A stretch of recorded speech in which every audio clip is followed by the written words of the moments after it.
Hey, this is Bert, and today I got a special Lord of the Rings episode, and specifically we're going to be talking about Army Builder Uruk-Hai figures. And we're going to take a look at the figures I have behind me here. One is the Diamond Select Uruk-Hai figure, and one is the Toy Biz Uruk-Hai Berserker figure. Now, each of these figures has a problem, and it's the same problem, the hands. The hands make the Uruk-Hai soldier way too specific. Only one guy, actually this is him right here, only one guy has a handprint just like that in the movie. In fact, most of the Uruk-Hai in the movie don't have any hands at all. We're talking Helm's Deep in Two Towers, that movie. Okay, that's what this armor is specifically from. The Uruk-Hai in Fellowship of the Ring, at the end of Fellowship of the Ring, they have all different sorts of handprints, but there aren't many with handprints. There's maybe one other during the marching of the Uruk-Hai scene, but during the battle scene, you can't see any with the standard armor that have white markings like that, except for the guy that's standing on the rock screaming. And then the hand problem for the Berserker Urakai is, well, it's two problems really. Okay, one is they look like cartoons. Okay, for all the amazing painting Toy Biz did, I just don't get why they made these handprints just so goofy. And then the other problem is they're all in the exact same place. Now, I don't really blame them for that. I kind of get that. How are you going to just vary up all the Uruk-Hai handprints? But you know what? As a customizer, I can do what these companies can't do. So that's what I'm going to do. I'm going to change up these Uruk-Hai handprints. I'm going to get rid of that here handprint. And while we're at it, we're going to add a little bit of blood to this. So it gets a little PG-13 here, guys. But if you watch the movie, these guys have blood kind of coming down from their helmets. But anyways, it looks cool. So I'm doing it. And then this one, when I get rid of the handprints for this, this is a completely no-skill custom. Anyone can do this. What I'm going to do to the Berserker Urakai is going to require just a little bit of skill. Let's check it out. No skill customs. Now, to take the Diamond Select Uruk-Hai that just came out like last year, we're talking like 2021 here, and make them more generic, all you need, this is the simplest thing, you just need a little bit of nail polish remover. If you've never done this before, people do it all sorts of different ways. Some people just take cotton balls. I've seen people just use paper towels. I like to use cotton swabs. I don't even know if the other ways are better. I just kind of started using cotton swabs, and I thought that worked fine. I pour the nail polish remover into the lid. I just dip my Q-tip in there and just kind of rub on the handprint. And what happens is the handprint, that paint comes off, and the silver paint below it doesn't. And at first, it's going to just make everything foggy and white.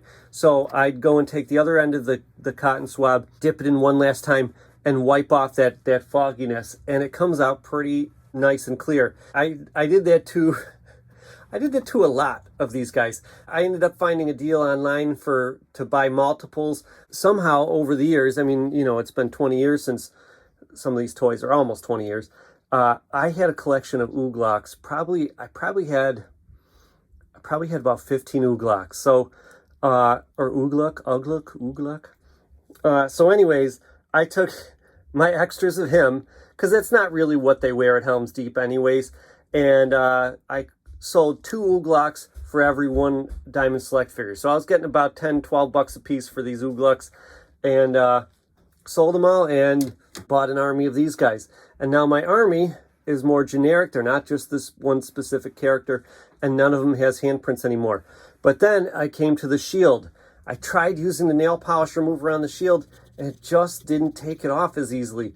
So for the shield, I had to go and paint it black so you couldn't see the hand at all, and then repaint the silver, dry brush that silver on. And then I didn't like the pewter I had. It was too blue.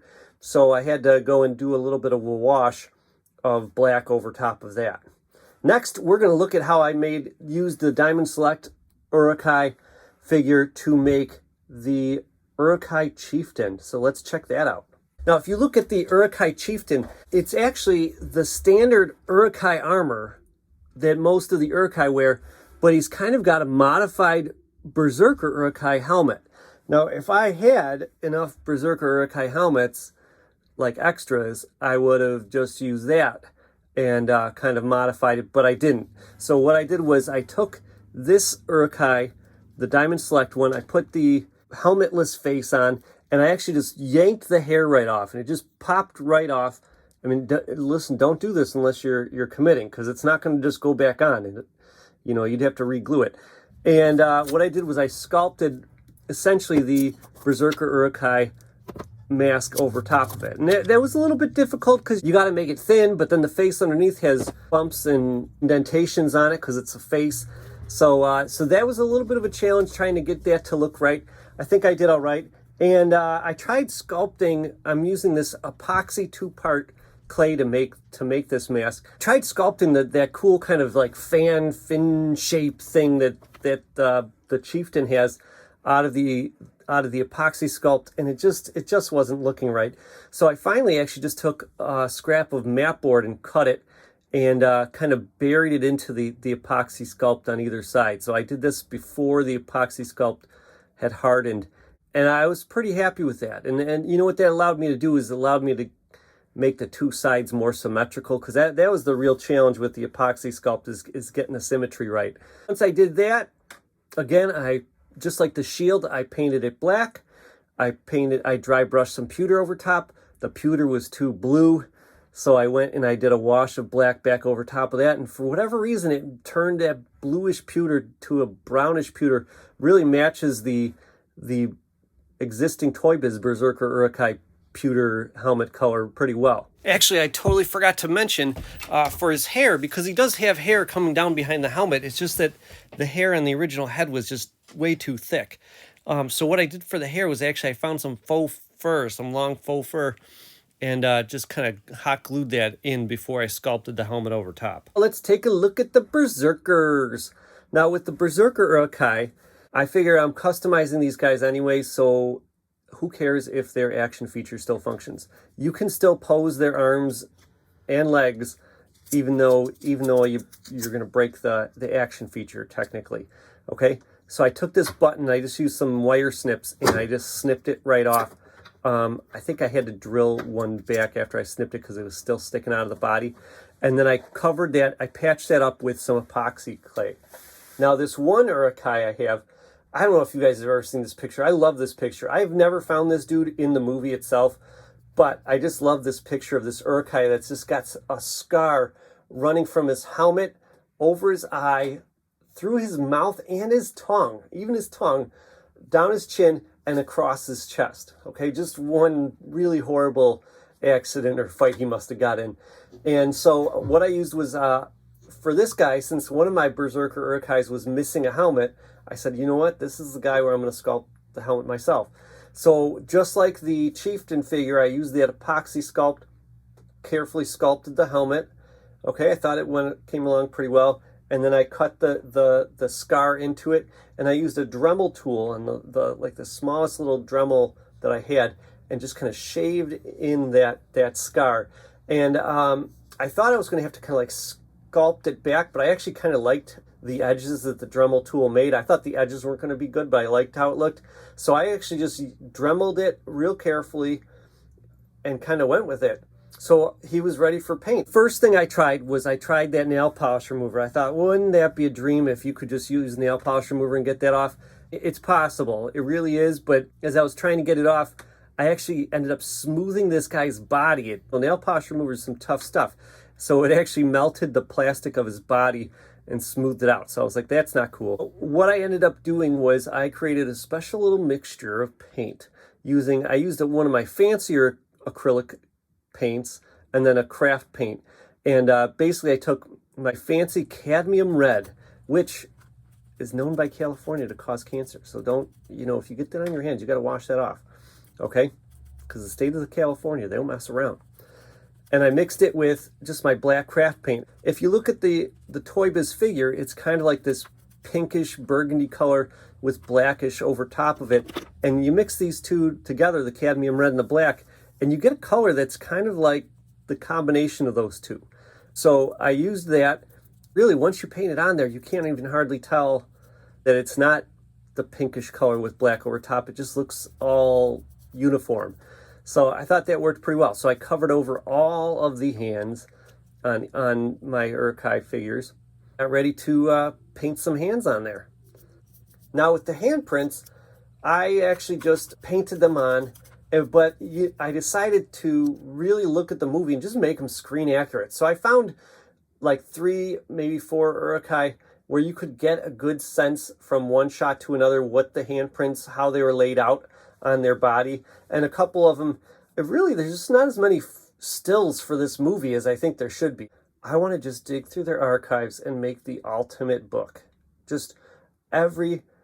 I thought when I scrolled through the internet, I'd find like 50 different Berserker Urakais and look at all their hand patterns. There's like nothing. There's so little out there of these guys. If you look at Star Wars, there's so many Polaroids. Like every background character just has a Polaroid shot where they're just standing there so you can really soak in their costume. Not a thing exists like that for these Berserker Urakai. It's really tough to find. So anyways, I had to pause the movie and find some good handprints, and I just kind of carefully painted them, being sure not to make them all have the perfect edges that these guys do, the Toy Biz ones do. And kind of, I was a little sloppy about it deliberately. And then on top of that, what I did, because I wanted to get this blood effect, I don't want to gross anybody out here, but I wanted to get this blood effect on there. So what I did was over the hands, wherever there was a hand, I used kind of like a thin orangish paint. And then when it was over top of the reddish skin, I used a little bit of black and a little bit of red over top of that.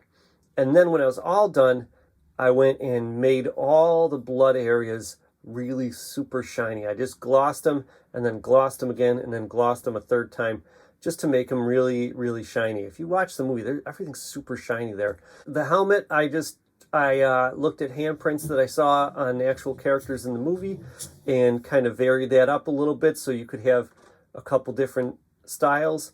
Just like the other helmets and shields that I painted, I did that black first, then pewter, then a wash of black over top of it, and it matches, I think it matches the original Toy Biz really well.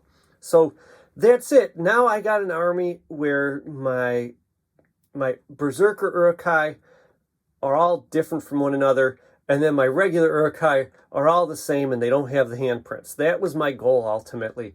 So the hands have been fixed, and I can go now that the figures are done, now I can maybe start working on my actual Helm's Deep little diorama here, so it's not just a bunch of hunks of white styrofoam and bizarre toy parts for the ladders. If you like this video, like and subscribe. I have a lot of fun making these. There's a lot of stuff on here. I've been doing more Lord of the Rings content because it seems like that's what you guys want to watch. And I do reviews, all sorts of stuff. So hopefully someday soon they'll actually release the Boromir and Lurtz figures, and I'll do a review of those. Till then, have a good one. This has been Bert.